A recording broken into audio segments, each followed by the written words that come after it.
start free rapid antigen test programs to pharmacies today when pharmacies say they won't have supplies for weeks? Well, we have supplies of rapid antigen testing coming in. It's just that the demand for them, and in some instances, people hoarding them.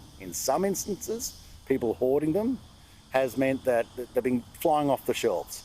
Now, next week, we have 16 million tests turning up. 16 million. And so pharmacists will be needed, because we want to make sure that those who are most in need get access to them first, and who are most vulnerable get access to them free. We're doing this in such a way as to get ourselves to a process where ultimately COVID, unfortunately, globally, it's not going anywhere. We're living with it. This is it. And so we've got to get to a process where we get back to work, get back to normal life as quickly as possible, noting that if we're waiting, it's like wishing the flu away. It's not going to happen. We've got it. It's going to hang with us now for, unfortunately, forever. Are you suggesting that everyday Australians are to blame for the rat shortage with the government? No, I'm not. I'm just saying it's a factor of life. There has been some hoarding. I mean, the obvious one is toilet paper. Is there some bizarre reason where all of a sudden there's a spike in demand for toilet paper? No, people hoard it.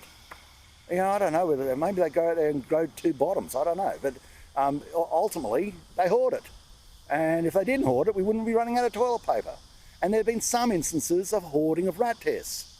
And if they hadn't hoarded it, other people who would have got one, who wanted one, would have got one. Now, I'm not saying it's entirely because of that, but I'm saying it's definitely part of that.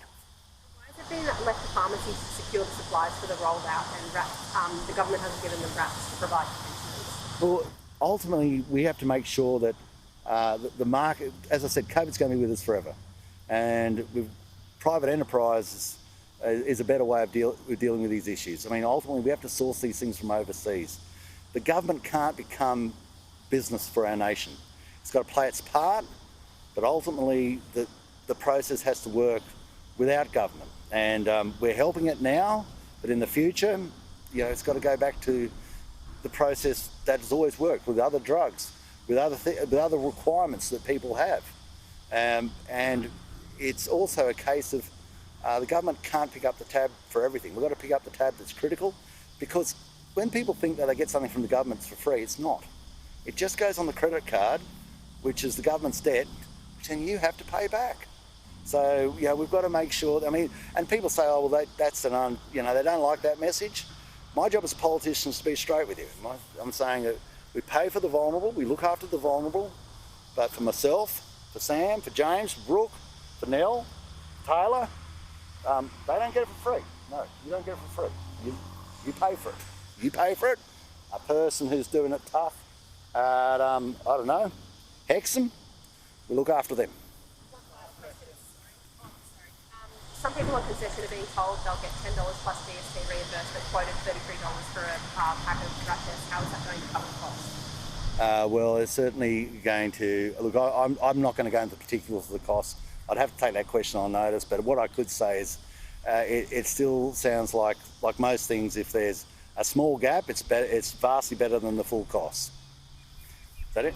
Okay.